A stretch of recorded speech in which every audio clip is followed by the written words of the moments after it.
जय हिंद दोस्तों, एक नए वीडियो में आपका स्वागत करते हैं। आज का टॉपिक परीक्षा की दृष्टि से तो महत्वपूर्ण होने ही वाला है। अगर आप आगे के विषय में पढ़ाई करना चाहते हैं तो फिजिक्स में ये बहुत ही काम आने वाला टॉपिक है। प्रकाश वैद्युत प्रभाव, जिसे हम प्रकाश वैद्युत उत्सर्जन के नाम से भी जानते हैं। इसको आपके एग्ज़ाम में तो समझ लीजिए फिक्स है, आने ही वाला है। अगर आप चाहते हैं कि आपका एक भी नंबर, एक भी मार्क्स एग्ज़ाम में ना कटे तो वीडियो को आराम से इत्मीनान से देख लीजिएगा। बस 5 मिनट का समय लूँगा आपका। चीज़ें आपको एकदम अंदर से गहराई तक डीप में एक्सप्लेन करेंगे, सब कुछ बताएंगे कि प्रकाश वैद्युत प्रभाव क्या है, उसका नियम क्या होता है, क्या उसके लिए कंडीशन होती हैं। सारी चीज़ें कम से कम समय में आपको एक्सप्लेन करने की कोशिश करूँगा। तो चलिए सारी चीज़ें आपको मैं समझाता हूँ। प्रश्न है, प्रकाश वैद्युत प्रभाव का नियम लिखिए। आपको 2 प्रश्न आ सकता है। पहला कहेगा प्रकाश वैद्युत प्रभाव को समझाइए तथा इनके नियमों को लिखिए, या फिर प्रकाश वैद्युत उत्सर्जन को समझाइए और इसके नियमों की व्याख्या करिए। तो आप लिखेंगे कैसे, ये समझिए। आप सबसे पहले यहाँ पर नोट्स तो पूरी तैयार है, आपकी इच्छा कहे तो आप पहले नोट्स देखिए, लेकिन सबसे पहले मैं आपको चीज़ों को एक्सप्लेन करूँगा। तो सबसे पहले आप यहाँ पर ध्यान दीजिए। यहाँ मैं थोड़ा सा जूम करता हूँ इसे, और आपको चीज़ें ताकि एकदम बढ़िया से क्लियर समझ में आए। तो सबसे पहले आपको एक धातु लेनी है।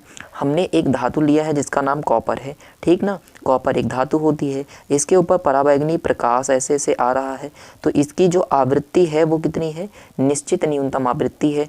पराबैंगनी प्रकाश आता है, किसी धातु के ऊपर पड़ता है और इसमें से इलेक्ट्रॉन उत्सर्जित होने लगते हैं। बस इसी घटना को प्रकाश वैद्युत प्रभाव कहा जाता है। तो प्रकाश वैद्युत प्रभाव कितना आसान है, हम कहेंगे कि जब सूरज का प्रकाश, पराबैंगनी प्रकाश किसी धातु की सतह पर पड़ता है तो उसमें से इलेक्ट्रॉन उत्सर्जित होने लगते हैं। इसी घटना को प्रकाश वैद्युत प्रभाव या फिर प्रकाश उत्सर्जन कहते हैं।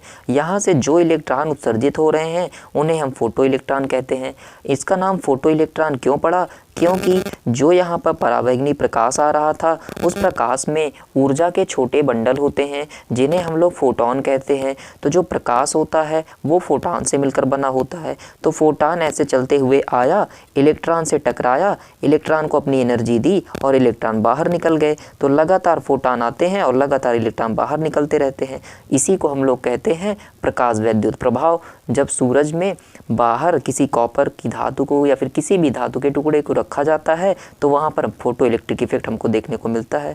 माफ़ कीजिएगा, जो प्रकाश वैद्युत प्रभाव है वो हमको देखने को मिलता है। लिखेंगे क्या इसको,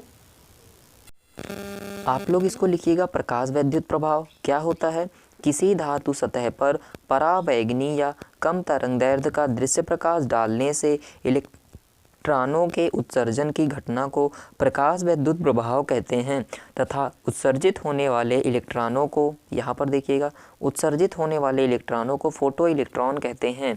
इसके नियम कौन कौन से हैं, आइए इनके नियमों पर बात करते हैं। तो प्रकाश वैद्युत प्रभाव के मुख्यतया 4 नियम हैं। इन चारों नियम पर बारीकी से बात करते हैं। पहला नियम क्या कहता है, यह घटना तभी संभव है, यानी प्रकाश वैद्युत प्रभाव की घटना तभी संभव है जब धातु प्लेट पर आपतित प्रकाश की आवृत्ति, आपतित प्रकाश मतलब जो प्रकाश यहाँ पर आ रहा है इसको बोलते हैं आपतित प्रकाश, की आवृत्ति एक निश्चित न्यूनतम आवृत्ति के बराबर या उससे अधिक हो। इसी को हम देहली आवृत्ति कहते हैं। इसको समझने के लिए आते हैं इस पर, आइए समझते हैं। मान लीजिए ये एक धातु का टुकड़ा है, इसकी सतह पर कुछ इलेक्ट्रॉन्स हैं, यहाँ पर पराबैंगनी प्रकाश आता है जिसकी आवृत्ति क्या है, अभी कम है। मान लेते हैं शुरू में इसकी आवृत्ति हमने 1 हर्ट्ज रखी हुई है। 1 हर्ट्ज की आवृत्ति जब यहाँ पर आती है तो क्या होता है, क्या इसमें से इलेक्ट्रॉन निकल जाते हैं, नहीं, तब तो इलेक्ट्रॉन नहीं निकला था, यानी कि यहाँ पर कोई भी घटना नहीं हुई। अब हम क्या करते हैं, इसकी आवृत्ति को बढ़ाते हैं। इस तरीके से इसकी आवृत्ति को बढ़ाया और बढ़ा करके हमने 2 हर्ट्ज कर दिया।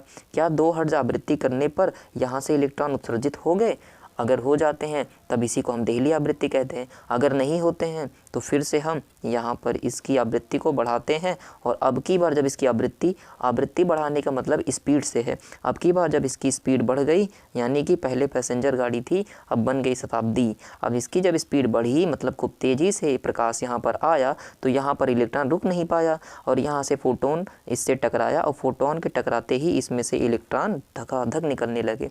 तो यहाँ पर आया प्रकाश और यहाँ से इलेक्ट्रॉन निकल गए।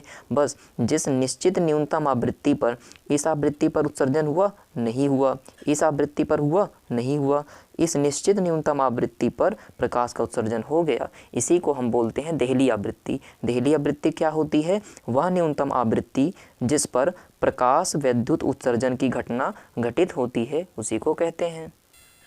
दूसरा नियम कहता है इन इलेक्ट्रॉनों का जो वेग होता है, मतलब ये इलेक्ट्रॉन धीरे धीरे निकलेंगे या फिर बहुत तेज़ी के साथ निकलेंगे, ये कैसे पता चलता है? ये इस आवृत्ति पर निर्भर करता है। आवृत्ति यानी कि स्पीड, मैं बार बार कह रहा हूँ, आवृत्ति यानी कि स्पीड। लिख देते हैं यहाँ पर, आवृत्ति बराबर है हमारी स्पीड के, ठीक ना। तो अगर इसकी आवृत्ति ज़्यादा होगी यानी स्पीड ज़्यादा होगी, तो यहाँ पर इलेक्ट्रॉन की भी स्पीड ज़्यादा हो जाएगी, यानी आपतित प्रकाश का वेग ज़्यादा तो इलेक्ट्रॉन जो उत्सर्जित हो रहे हैं उनका वेग ज़्यादा। समझ गए होंगे ना। तो अगर यहाँ पर आवृत्ति ज़्यादा तो इलेक्ट्रॉन का वेग ज़्यादा। और इलेक्ट्रॉनों की संख्या किस पर निर्भर करती है? यानी इलेक्ट्रॉन कब ज़्यादा निकलेगा और कब कम निकलेगा। तो इलेक्ट्रॉन ज़्यादा निकलेगा, इसका मतलब है प्रकाश की तीव्रता ज़्यादा होनी चाहिए। प्रकाश की तीव्रता ज़्यादा होने का मतलब है कि इस प्लेट पर हर एक जगह पर ये परावैगनी किरणें आनी चाहिए, इधर से भी आए, इधर से भी आए, हर जगह पर आए। ऐसे आए तो यहाँ से टकरा करके इलेक्ट्रॉन निकल जाएगा, फिर इधर से आए, इधर से इलेक्ट्रॉन टकरा कर निकल जाएगा, इधर से आए तो इधर से इलेक्ट्रॉन निकल जाएगा, और यहाँ तो निकल ही रहा है। यानी प्रकाश की तीव्रता ज़्यादा होगी तो इलेक्ट्रॉनों की संख्या ज़्यादा होगी। चलिए सारे नियमों को एक एक करके देखते हैं। दूसरा नियम है उत्सर्जित इलेक्ट्रॉनों का वेग प्रकाश की आवृत्ति पर निर्भर करता है। ये भी मैंने आपको समझा दिया। आवृत्ति का मतलब क्या हुआ? यहाँ पर आवृत्ति का मतलब स्पीड से है, तो प्रकाश की स्पीड ज़्यादा तो इलेक्ट्रॉनों का वेग ज़्यादा। तीसरा हमारा जो नियम कहता है उत्सर्जित इलेक्ट्रॉनों की संख्या आपतित प्रकाश की तीव्रता पर निर्भर करती है। यानी तीव्रता, प्रकाश ज़्यादा आएगा तो यहाँ पर इलेक्ट्रॉनों की संख्या, अगर हम इसको स्मॉल n मान ले, इलेक्ट्रॉनों की संख्या ज़्यादा हो जाएगी। n ज़्यादा होगा कब? जब तीव्रता ज़्यादा होगी तब। चौथा और अंतिम इसमें क्या होता है? इलेक्ट्रॉन उत्सर्जन किसी सतह पर प्रकाश पड़ने के तुरंत बाद होता है, यानी जैसे ही लाइट पड़ती है तुरंत ही इलेक्ट्रॉन निकलने लगते हैं। और यहाँ पर नोट में एक चीज़ लिखा है मैंने कि उत्सर्जित इलेक्ट्रॉनों को ही फोटो इलेक्ट्रॉन कहा जाता है। ये आप पहले भी लिख सकते थे। तो अगर वीडियो अच्छा लगा तो चैनल को लाइक सब्सक्राइब करिएगा। मिलते हैं एक नए वीडियो में, तब तक के लिए धन्यवाद।